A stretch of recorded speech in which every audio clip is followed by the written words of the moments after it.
So much of my freelance music career has been about figuring things out the hard way.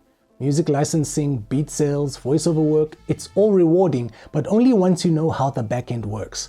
And in South Africa, if you're producing music that gets used publicly on radio, TV, in restaurants, or even at a live event, you need to know about SAMRO. In this video, I want to talk about what SAMRO is and why I signed up, especially as a South African music producer and voiceover artist trying to build a long-term, sustainable freelance career. When I first heard about SAMRO in 2008, my collaborators had music airing on SABC shows and local films, but I didn't fully understand how they were supposed to get paid for all of that. That left me confused about how I would start earning from my own music when it happened. I knew about sync fees, but what I didn't realize is that I would miss out on an entire stream of income called performance royalties on the back end. That's where SAMRO came in. SAMRO stands for the Southern African Music Rights Organization. Their main job is to collect license fees from any business or broadcaster that uses music in a public setting, and then pay those fees out as royalties to composers, authors, and publishers. That includes people like me and possibly like you. So, when your music plays on a reality show or during a sports highlight reel or even in a hair salon that has the radio on in the background, that counts as a public performance. And if you're registered with SAMRO, that performance can earn you money. But here's the part that caught me off guard and catches most people off guard. Just registering your music alone isn't enough. You have to submit your works. You have to make sure your metadata is clean. You have to understand how those royalties are categorized, because SAMRO doesn't just do one blanket payout every month.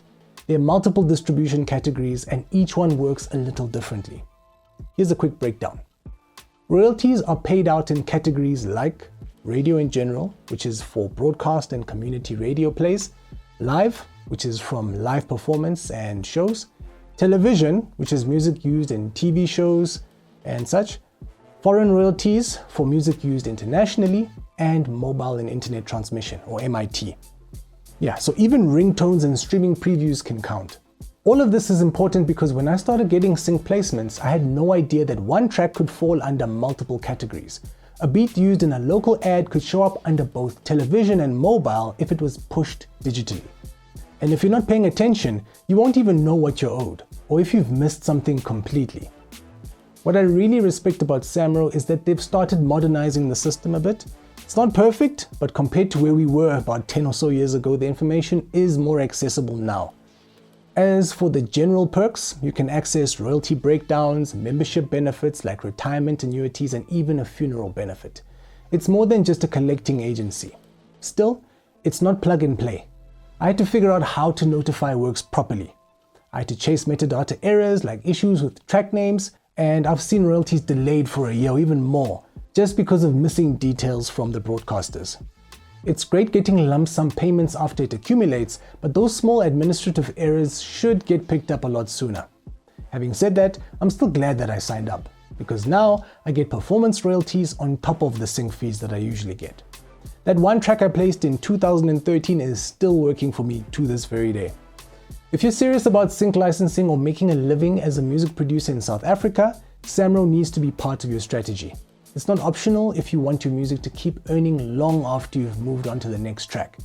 And if you're a voiceover artist doing jingle work or narrating projects that use your voice in public spaces, SAMRO has a role to play there too if you're involved in the composition or the production of the music. Cool.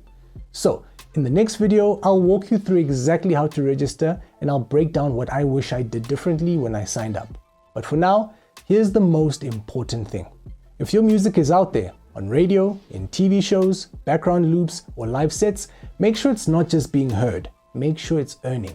That's the difference SAMRO can make. If this video gave you clarity or made you realize you've been missing out on royalties, drop a comment and let me know.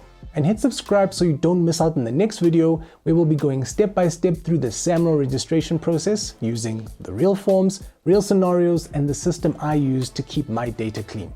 I'll see you in the next one.